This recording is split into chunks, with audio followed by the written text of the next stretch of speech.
Welcome back, everyone, for another deep dive. You know how this works.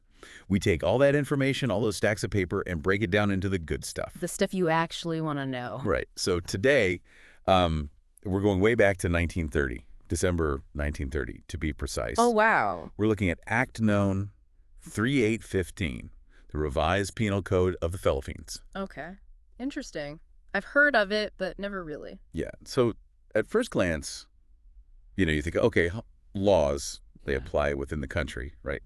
But this one has a few twists and turns. Oh, I like where this is going. Yeah, buckle up. All right. This one gets a little adventurous. Adventurous laws, all right. Well, maybe not adventurous exactly, but it's Intriguing. intriguing, yeah. So, like with all our deep dives, we have to start with the basics, right? Set the stage. Right. What is this revised penal code all about? Yeah, so as the name suggests, it's all about revising and consolidating like the Philippines criminal laws. It's like their big book of what not to do. Makes sense. And it came into effect January 1st, 1932. 1932. Okay, so we're going way back. Way back. And, laws, they usually have all sorts of sections and articles. And Oh, yeah, lots of legal jargon. Exactly. And we found one that is particularly, fascinating. Article 2, application of its provisions. Okay. Application of its provisions. And this is where it gets really interesting because this article, it outlines all these situations where the code, the Philippine law, applies outside of the Philippines. That is interesting. Outside the Philippines. Okay, so like international waters or something? Exactly. So like the first situation this code covers is crimes on Philippine ships or airships. So even if you're like sailing the high seas, if you're on a Filipino ship, you're still bound by Philippine law. Exactly. Wow. Okay, so imagine you're, I don't know, on a cruise, enjoying the open ocean, beautiful sunset, and then something happens, say, I don't know, a theft or even something more serious. Like, someone tries to pull a Jack Sparrow and stage a mutiny. Yeah, exactly. Well, even though you're, miles away from the Philippines, you're still subject to their law. It's kind of wild to think about, right? Like the ship, even in international waters, it's like an extension of Philippine territory. It really is. It's like a little floating piece of the Philippines. I was actually, I was reading about this case. It was back in the 1950s, and it involved this whole question of jurisdiction, right? A Filipino crew member, he was accused of assaulting a passenger on a ship that was, heading to the U.S. Oh, wow. So whose laws apply there? It's in international waters, right? Right. So it was a big legal debate. But in the end, the Philippines, they had jurisdiction. That's fascinating. And this, all of this makes me think, how much more complex things must be now with the internet and everything. What happens if someone like hacks into a Philippine bank, but they're doing it from, I don't know, a computer in like Europe? It's such a good point. It seems like this whole idea of jurisdiction is being really challenged in the digital world. It definitely is. Like, where does one country's laws begin and another's end when everything's online? Right. It's a good question. Anyway, shall we move on to the second situation where this Philippine code applies? Yeah, let's keep diving in. All right. This one's about counterfeiting. Oh, counterfeiting. Yeah, that's serious business. It is.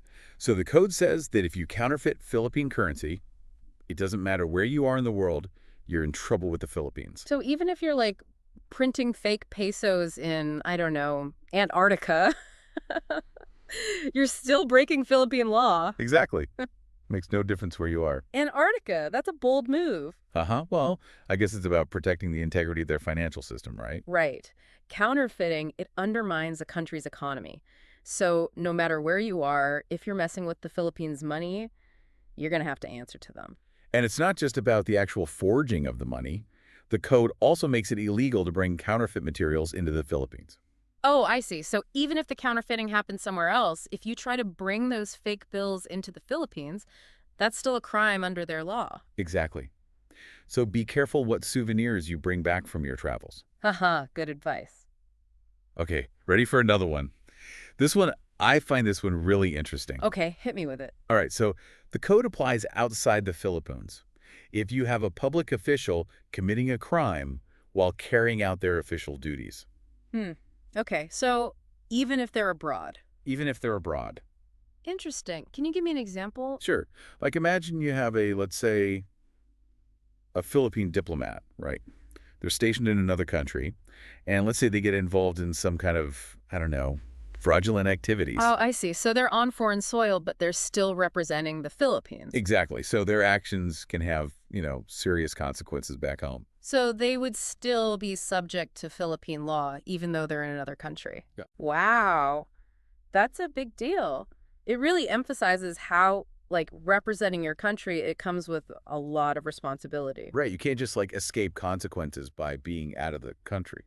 You're still accountable. It's about upholding the integrity of the Philippine government no matter where its officials are. All right. Ready for the final situation where the code applies outside the Philippines? Yeah, bring it on.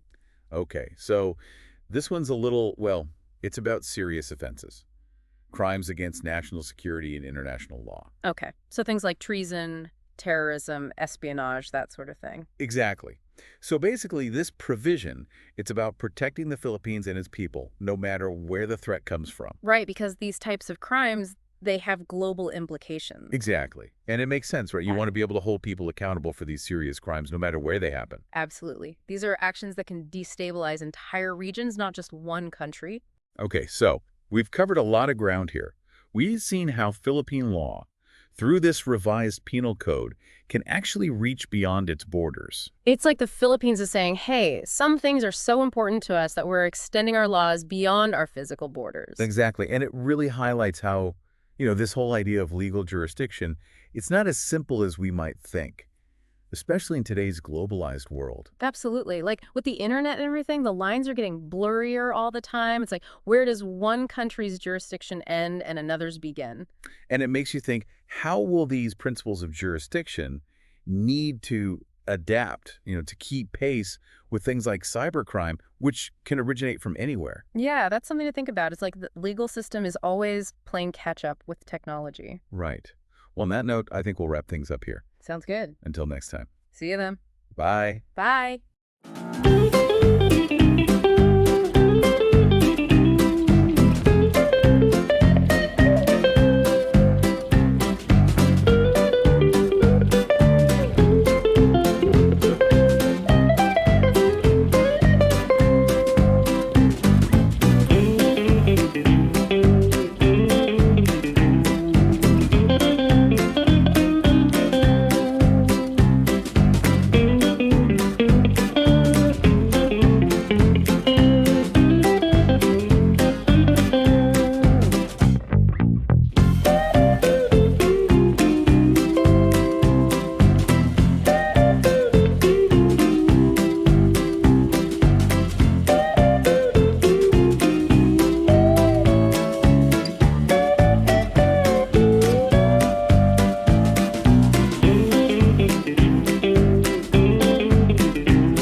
So, ready to dive in. Today we're taking a deep dive into um, the revised Penal Code of the Philippines. We're going to be looking specifically at Articles 3 through 10. Okay. Now, I know Sounds. not everyone listening is a lawyer, Yeah. but that's okay. We're going to try to break down some of these sometimes complex legal concepts in a way that anyone can understand. Sure. We're going to be focusing specifically on how the Philippines defines felonies and some really fascinating nuances of their justice system. Yeah, it's interesting how the Philippines approaches the idea of criminal liability. Okay. Article 3, it highlights that a felony, a crime, can be committed either with deliberate intent, which is called dolo, or through kind of reckless or negligent action, which is known as culpa. So it's not just about intending to do something bad, it's also about the consequences of Yeah. being careless. What kind of impact does that have in practice? Well, it means someone can be held accountable, even if what happened wasn't what they were originally going for. Article 4 tackles that pretty directly. Mm-hmm. Let's say, just as a, for instance, someone tries to like break a car window out of anger, but they accidentally hurt a passerby. Right. They're still responsible for that injury, Oh, interesting. even though their original intent was to damage property. That makes sense. Yeah, I mean, there's still a chain of events that leads back to their decision to act recklessly. Right. But this idea intent also comes up in Article 4 in a really interesting way. It talks about attempting the impossible. What's that all about? Oh, that's an interesting one. It highlights that even attempting a crime that's literally impossible to commit Yeah. can still be considered a criminal offense Okay. in the Philippines. Wow. Imagine someone trying to pickpocket an empty pocket. Right. The intent to steal is still there, Right. even if it couldn't have actually happened. Yeah, so it's like the law recognizes that the intent to do harm is important, even if circumstances prevent it from actually happening. That feels like a big statement about how the Philippines prioritizes preventing crime. Absolutely, yeah. And then Article 5 kind of takes us in a totally different direction. Okay. This article gives the Philippine courts a very unique power. What do you say? They can actually recommend new laws for acts they believe should be punishable, even if those acts aren't covered by the existing laws. Wow. So the courts have like a direct hand in shaping legislation. That's not something you see everywhere. Why do you think they structured their system that way? It might be because of desire to keep their legal system adaptable, Right. and responsive. The courts are the ones dealing with real-world situations all the time, so they're in a prime position to really identify gaps in the law. Right. And then they can work through the Department of Justice to formally propose these new laws Yeah. to the chief executive. But, it goes beyond just suggesting new laws. What else can they do? Article 5 also lets them recommend adjustments when a strict application of the law might lead to a penalty that's just way too harsh. So they can step in and say, hey, in this specific case, this just doesn't seem fair, even though technically the law was followed. That's pretty powerful. It is, and it speaks to a deeper principle of fairness within Mhm. their justice system. Now, let's switch gears and talk about Article 6. This one distinguishes between the different stages of a crime: consummated, frustrated, and attempted felonies. Okay, break those down for me. What are the key differences? Sure. Let's just use theft as an example. A consummated theft is when, it's fully completed, right? The thief takes what they wanted to. Makes sense. A frustrated theft is when they're caught in the act, Okay, which stops them from actually finishing the theft. gotcha. And then an attempted theft is when they take steps towards stealing, but something stops them before they can actually take anything. So it's all about like how far along the criminal act progresses. But how does this impact, the actual consequences? Are the penalties different? Oh, yeah, absolutely. The severity of the punishment is directly tied to how far the crime got. So a consummated crime Right. will usually have a harsher penalty than a frustrated or attempted one. Okay, yeah, that seems logical. Yeah. The further along the crime gets, the more potential harm there is. Exactly. Now, Article 7 focuses on what are called light felonies, Okay. crimes that are, less serious. Mm-hmm.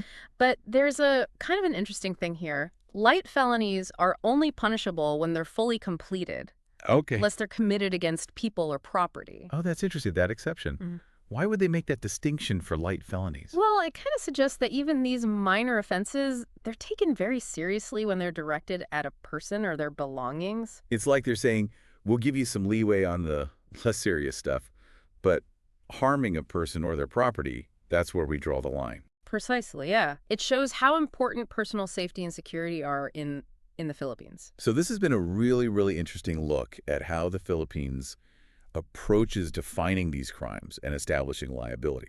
We've covered a lot of ground already, but there's still more to unpack. Okay, so now getting into some of the more psychological elements of the revised penal code. Okay. We touched on Article 8 before, Right. which deals with conspiracy and proposal to commit a felony. What exactly are the distinctions there? So conspiracy happens when two or more people agree to commit a felony and then decide to act on that agreement. Okay. It's about a shared intent and a plan. Proposal, on the other hand, is when someone's already decided to commit a felony and they propose it or suggest it to someone else. So it's the difference between a group plotting a crime together versus one person trying to convince others to join them. Right. But Article 8 says that these are only punishable in specific cases. Why wouldn't all conspiracies or proposals be considered crimes? I think it comes down to a balance between preventing harm and protecting individual liberties. Yeah. To punish someone simply for thinking about a crime, even if they talk about it, raises some really tricky questions about freedom of thought. Yeah, I can see that. If just discussing an illegal act was a crime, wouldn't that make people afraid to speak openly? Exactly. Where's the line between brainstorming and actual criminal intent? Yeah, you've got it. And Article 8 seems to recognize that. By limiting the punishment to specific cases, it aims to prevent harm, but without, limiting people's right to think and speak freely. So there's a lot more to Article 8 than meets the eye. Right. It's not just about stopping crime, it's also about protecting freedoms. Absolutely. Now, we've talked a lot about the actions involved in these crimes, but Article 9 focuses on categorizing the crimes themselves. Right. Article 9 sets up 3 levels of felonies. Okay. Grave felonies, which are the most serious, less grave felonies, and light felonies, which we've already talked about. And this categorization helps figure out how severe the punishment should be. So the law doesn't just distinguish between intentional and unintentional acts, but it also categorizes crimes based on how serious they are. It's like a multi-layered system for evaluating this criminal behavior. That's a great way to put it. And this layered approach is really important to make sure that, the punishment fits the crime. So, a grave felony, something like murder, obviously, will carry a much harsher penalty than a light felony like petty theft. This brings us back to something you were talking about before, the courts being able to recommend adjustments to penalties. Right. It seems like they play a pretty big role in making sure the justice system is fair and proportional. Yeah, absolutely. Article 5, which gives the courts this power, and it shows how a strict application of the law can sometimes have results that just aren't fair. So it basically provides a way to soften those overly harsh penalties by letting the courts recommend, through the Department of Justice, a more balanced approach. So it's like a safety valve to make sure justice is tempered with mercy when appropriate. Yeah, exactly. It's interesting how much the Philippines seems to really value achieving balance in its legal system. For sure. They want to punish crime, but they're also very much against excessive punishment. It is a delicate balance, and one that, legal systems everywhere struggle with. Yeah. But, the Philippine approach, with its emphasis on judicial discretion and the court's role in actually shaping the laws, gives us a really unique perspective on how to achieve that balance. Now let's go back to Article 4 for a second. Okay. And the idea of attempting the impossible. Right. Because that's something I've been thinking about. It kind of blurs the lines between thought and action. It does, doesn't it? It recognizes that wanting to cause harm can be just as dangerous as the act itself, even if it doesn't actually happen because of the circumstances. It's a way to hold people accountable for their intent, regardless of whether their plan works or not. So it's like a preventative measure, in a way. It's saying, even though you failed this time, we see that you're willing to break the law, and that's a problem. Exactly. It makes me wonder if there are, any real-world examples of this being used in the Philippine courts. Oh, I'm sure there are. Yeah. Although finding specific cases might take some real digging. Yeah. But it definitely brings up a lot of debate and discussion in the legal world. Right. Where do we draw the line between thoughts and actions? When does a thought actually become a crime? These are really complex questions that the Philippine legal system is trying to grapple with, especially in Article 4. It's a good reminder that law isn't always black and white. Right. It has to deal with all the messiness of human behavior and intent. Now, talking about intent, we haven't really discussed The psychological differences between people who plan and conspire to commit crimes. Article 8, which deals with conspiracy and proposal, doesn't really seem to judge the mental state of the people involved. Yeah, that's a good observation.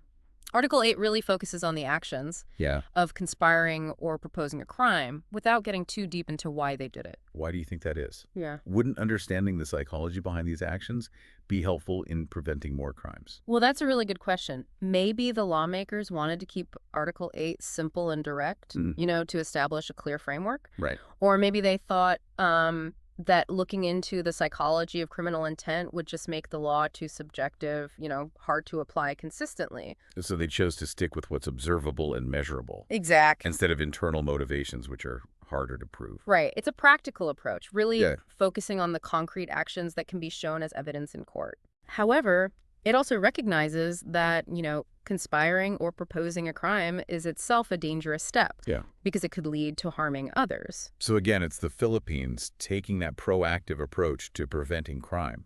They're not just waiting for crime to happen. They want to stop them before they even start. It's a very interesting aspect of their legal system, for sure. They really seem to be striving to create a society where people feel safe, not just from physical harm, but also from the threat of harm, which could come from conspiracies and proposals.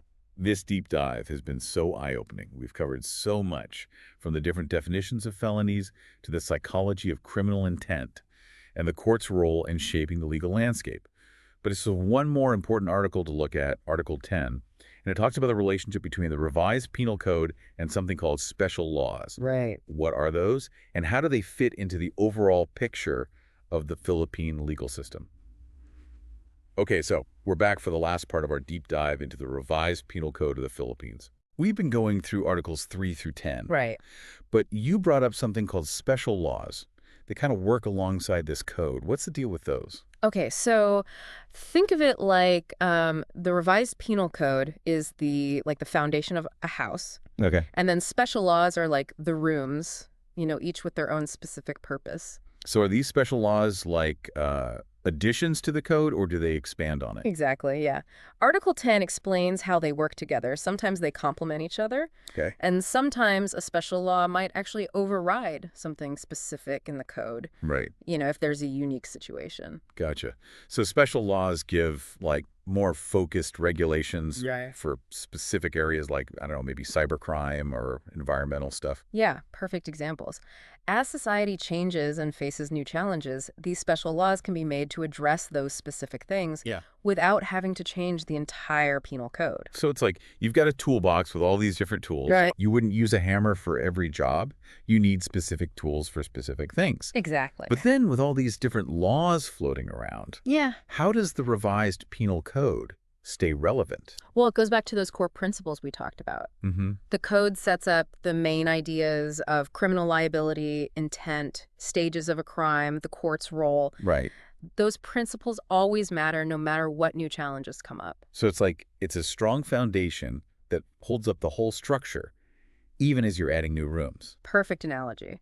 And just like a building needs, regular maintenance, the Philippine legal system seems designed to adapt. Remember how we talked about the courts being able to recommend new laws? Yeah. That's so important for keeping the system up to date with how society is changing. It's like it's a living, breathing legal system. Yeah. One that has roots in history, but can still evolve. Yeah. I'm honestly really impressed by how much thought they put into making a fair and balanced justice system. That's something that really stands out in the revised penal code. They've thought about not just, what makes a crime, but also what the person was thinking when they did it, how far along the crime went, how serious different offenses are, and even, what might happen unintentionally. And they've built in ways to make adjustments, like the courts being able to change penalties or even suggest brand new laws. It's a system that's designed to make sure justice happens, but not just in a rigid way. Yeah. There's careful consideration and a real effort to be balanced. Okay, so I think it's safe to say we've covered a ton of legal ground today. We've explored all these intricate details about intent, the different stages of a crime, how offenses are categorized, the court's role, and even how those special laws fit in with the revised penal code. We've seen how the Philippines deals with attempting the impossible. What's up with conspiracy and proposals, and how they try to protect individual freedoms while still holding people accountable for their actions. It's pretty amazing how much we managed to unpack just from Articles 3 through 10. Those few articles had a lot going on. It really shows how deep and complex law is Yeah. and how much thought went into creating the Philippine legal system. I feel like this whole deep dive has given me a new understanding of how law works, not just in the Philippines, but everywhere. It's not just rules and punishments. Right. It's about justice, finding balance, and building a society that's both safe and free. And it's about always adapting to new challenges, evolving along with society. The revised penal code shows us that law is a living thing, something that can change and grow Yeah. while still sticking to its core principles. Couldn't have said it better myself.